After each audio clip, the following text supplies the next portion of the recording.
हमारे समाज में सनातन में जो जात की राजनीति हो रही है ये तो बहुत गलत है। हाँ, और उसी सारा देश फैल रहा है, उसी से ये विवाद भी आ गया। हर वर्ग में गरीब है, हर वर्ग में अमीर है। तो वो तो अब चूंकि गरीब अमीर की राजनीति नहीं कर सकते हैं, क्योंकि जितने राजनीतिक हैं चाहे जो जिस जात के हों सभी अमीर हैं, सभी धनवान हैं, इसलिए वो जात की राजनीति उनको बहुत सरल सहज लगती है, डिवाइड एंड रूल। आजादी के पहले आप देखिए कहीं जातियों में कोई द्वेष नहीं था। हाँ, और मुगल काल के पहले और चले जाइए तो और ज्यादा सब में प्रेम था। हाँ, क्योंकि उस समय तो वस्तु विनिमय होता था, सब समाज में सभी का अपनी जगह महत्व होता था। जो भीमराव अंबेडकर जो टाइटल है, जहां तक हमें जानकारी है, वो कोई एक ब्राह्मण शिक्षक थे और भीमराव अंबेडकर गरीब थे, पढ़ने में अच्छे थे, तो वो उनके पास पहुंचे। जब उनके संपर्क में आए तब उन्होंने इनको पूरा पढ़ाई का खर्चा दिया, पूरा पढ़ाया और अपनी टाइटल भी इनके नाम के साथ दिया अंबेडकर जी को। अंबेडकर जी को सभी मानते, ठीक है वो संविधान सभा के अध्यक्ष थे, लेकिन फिर उनको ऐसा बढ़ा चढ़ा के प्रस्तुत कर दिया कि गॉडफादर कर दिया गया एक तरह से। पूरा जो है वो मनुष्य नहीं है, भगवान हो गए। इस दौरे सियासत का बस इतना सा फसाना है, बस्ती भी जलानी है, मातम भी मनाना है। नमस्कार, मैं हूं शिव पांडे और आप देख रहे हैं अखंड भारत बुलेटिन।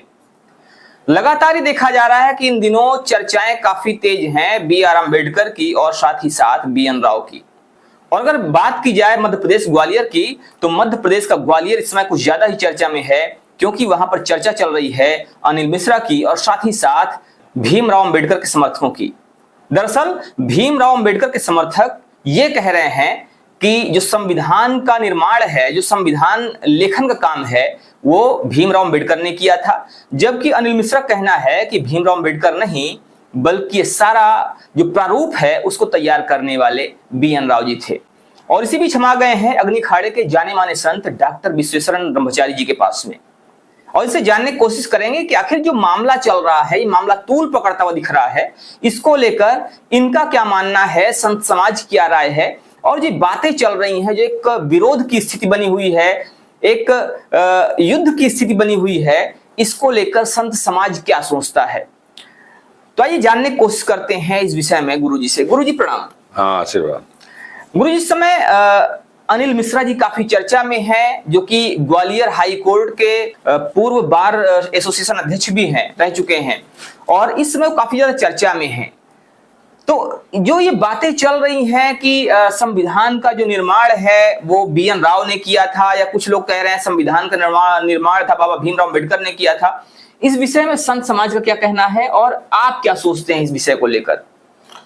भाई देखिए, ऐसा है जो विवाद चल रहा है, तो अब वो क्यों उत्पन्न हुआ, कहाँ से उत्पन्न हुआ, कैसे ही आया, उस पर भी जाने की जरूरत है। हाँ, क्योंकि इतने दिन से देश आजाद हुआ है, संविधान लागू हुआ है, तब से सबको यही बताया जा रहा है कि भीमराव अंबेडकर ने जी संविधान लिखा है, उन्होंने संविधान बनाया है। तो सीधी सी बात है कि कोई एक व्यक्ति अकेले तो नहीं दिख सकता है। हाँ, और जहां तक हमें जानकारी है कि वो संविधान सभा के अध्यक्ष थे, इसलिए उनको नाम दे दिया गया। और जब उनको नाम दे दिया गया तो जो उनके अनुयायी अपने को मानते हैं, वो अनुयायी क्या, जो लोग उनके नाम पे राजनीति कर रहे हैं, अनुयायी बने हुए हैं, तो वो उनको इतना हाईलाइट कर दिए। प्लस उसकी आड़ में जो है और समाज को गाली देना, बेइज्जत करना, ये करना, तमाम चीजें आने लगी। तो लोग भी विचार करने के लिए मजबूर हो गए कि क्या ये सही है। तो लोगों ने अंदर जाके जब देखा कि वास्तविकता तो कुछ और है और यहाँ कुछ और दूसरी राजनीति हो रही है, हाँ, तब उन्होंने देखा कि ये तो सारा कार्य जो है, प्रारूप जो भी लिखा गया, बी.एन. राव जी ने लिखा, तैयार किया, विभिन्न देशों में जाकर के उन्होंने अध्ययन किया, सारा सामग्री इकट्ठा किया।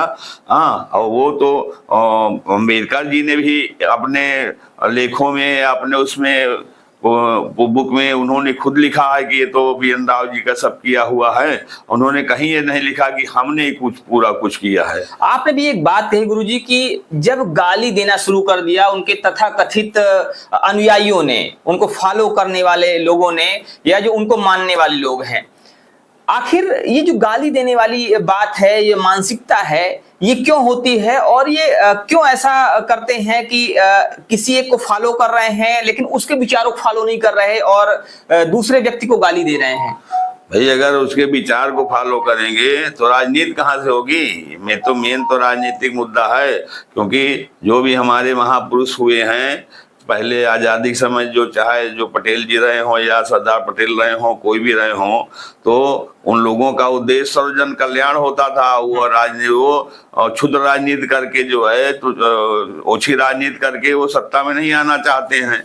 इसलिए अब बाकी जो लोग इधर अंबेडकर जी के आड़ में गालियां दे रहे हैं अन्य समाज को, ब्राह्मण समाज को और समाज को, जो है क्षत्रिय समाज को, वैश्य समाज को, सब आलोचना कर रहे हैं, तो वो तो राजनीतिक है। और उसके कारण लोग जब परेशान हो गए, हद क्रॉस हो गई, तब लोगों ने इस पर विचार करना शुरू किया कि क्या, तब वो गहराई में गए। जब गहराई में जाके देखते हैं तो कुछ अलग उनको प्रमाण मिल जाता है।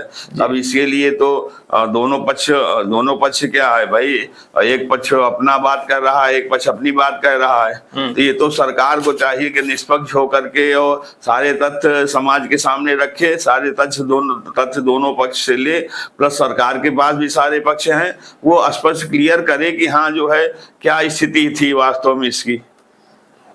जैसा भी आपने कहा कि एक पक्ष दूसरे पक्ष को गाली दे रहा है, ब्राह्मणों को गाली दे रहे हैं, लेकिन वो इसके पीछे कहते हैं कि ब्राह्मणों ने 3000 साल तक शोषण किया, दलितों का शोषण किया और उनको पढ़ने नहीं दिया गया, उनको उनके साथ बहुत सारी यातनाएं उनको दी गई।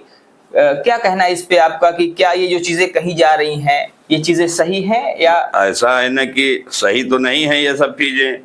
जो भीमराव अंबेडकर जो टाइटल है, जहां तक हमें जानकारी है, वो कोई एक ब्राह्मण शिक्षक थे और भीमराव अंबेडकर गरीब थे, पढ़ने में अच्छे थे, तो वो उनके पास पहुंचे। जब उनके संपर्क में आए तब उन्होंने इनको पूरा पढ़ाई का खर्चा दिया, पूरा पढ़ाया और अपनी टाइटल भी इनके नाम के साथ दिया अंबेडकर जी को। तो जहाँ तक अंबेडकर जी का सवाल था, वो इसके जो है कहीं से भी उनके लेख में या कहीं ऐसे द्वेष भावना नहीं आती। हाँ, जो दलित जातियां थी वो केवल ब्राह्मणों के कारण दलित नहीं हुई है, उसके पीछे तो सैकड़ों साल की गुलामी है। हाँ, ब्राह्मणों ने तो सभी समाज के उत्थान के लिए कार्य किया है। और चूंकि पूरा विश्व जानता है, सारे धर्म समुदाय के लोग जानते हैं कि जो हमारा सनातन धर्म है उसका थिंक टैंक जो है वो ब्राह्मण है, क्योंकि ब्राह्मण त्यागी है। ब्राह्मण अपने लिए कुछ नहीं करता है, सब कुछ समाज के लिए करता है। वो समाज के लिए, समाज के हित के लिए वो अपनी प्राण भी देने को तैयार रहता है। दधीच ऋषि ने अपनी हड्डियां दान दे दिया था। हाँ, तो ब्राह्मण से बड़ा कोई त्यागी नहीं है। हाँ, ये अन्य विधर्मी लोग ये सोचते हैं कि यदि हम इनको टारगेट करेंगे, इन्हें ही इनके समाज में लड़ा देंगे, तो ये समाज बिखर जाएगा, विखंडित हो जाएगा। लेकिन ऐसा ना हुआ है, ना होगा। गुरुजी, जातियों की बात आती है और जब भी जातियों की बात आती है तो ये कहा जाता है कि जातियां ब्राह्मणों ने बनाई। क्या कहेंगे इस पे आप? भाई ऐसा है कि जातियां ठीक है, जब भगवान के यहाँ से कोई जाति नहीं होती है, सब सनातनी होते हैं। उसके बाद जातियां जो बनी वो व्यवस्था की दृष्टि से बनी हैं। हाँ, एक बाप एक पिता के 4 बच्चे होते हैं, 2 बच्चे होते हैं, वो क्यों दोनों व्यवस्था की दृष्टि से अपना अलग अलग व्यवस्था रखते हैं? वैसे ही हमारे सनातन में भगवान ने एक ही शरीर के 4 भाग कर दिए। ब्राह्मणवस्य मुखमासीत बाहु राजन्या कृता उरुदस्य वैश्य पद्भाम शूद्रो जायत। हर शरीर में हर व्यक्ति का जो अंग प्रधान है वो ब्राह्मण क्षत्रिय वैश्य शूद्र हो गया। हाँ, और समाज में ठीक है कर्म की दृष्टि से जातियां बनी हैं, लेकिन हमारे यहाँ जातियों का प्रयोग केवल सामाजिक दृष्टि है। और राजनीति जो उसको जब राजनीति प्रयोग होने लगा तभी सारे दुष्परिणाम आने लगे हैं। नहीं, समाज में हमारे जो है आजादी के पहले आप देखिए कहीं जातियों में कोई द्वेष नहीं था। हाँ, और मुगल काल के पहले और चले जाइए, तो और ज्यादा सब में प्रेम था। हाँ, क्योंकि उस समय तो वस्तु विनिमय होता था, सब समाज में सभी का अपनी जगह महत्व होता था। हाँ, और सबका अपना रोजगार निश्चित रहता था, जन्म से रोजगार निश्चित रहता था।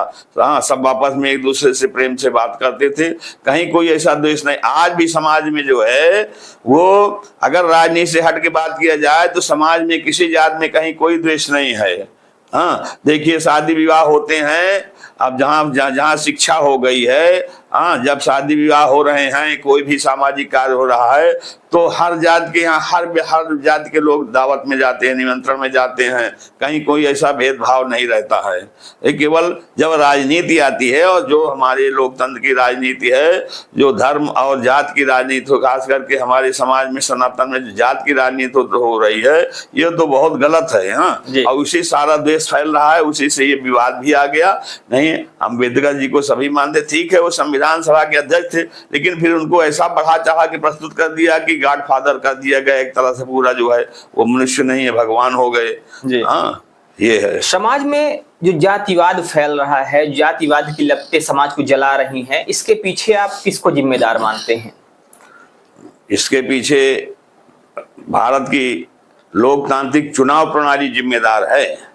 हाँ, जो लोकतांत्रिक चुनाव हो रहा है, जो उसमें जो बहुमत के लिए लोग जो है ये इनके प्रकार जात में बांट देते हैं, अच्छा नहीं है। हाँ, तो उसमें ठीक है, हर व्यक्ति, हर वर्ग में गरीब है, हर वर्ग में अमीर है, तो वो तो अब चूंकि गरीब अमीर की राजनीति नहीं कर सकते हैं, क्योंकि जितने राजनीतिक हैं, चाहे जो जिस जात के हों, सभी अमीर हैं, सभी धनवान हैं, इसलिए वो जात की राजनीति उनको बहुत सरल सहज लगती है, डिवाइड एंड रूल। हाँ, और जो किसी भी गरीबों का कोई कल्याण नहीं चाहते हैं, ऐसे ही लड़ाएंगे, जात, हाँ, आपस में लड़ा देंगे।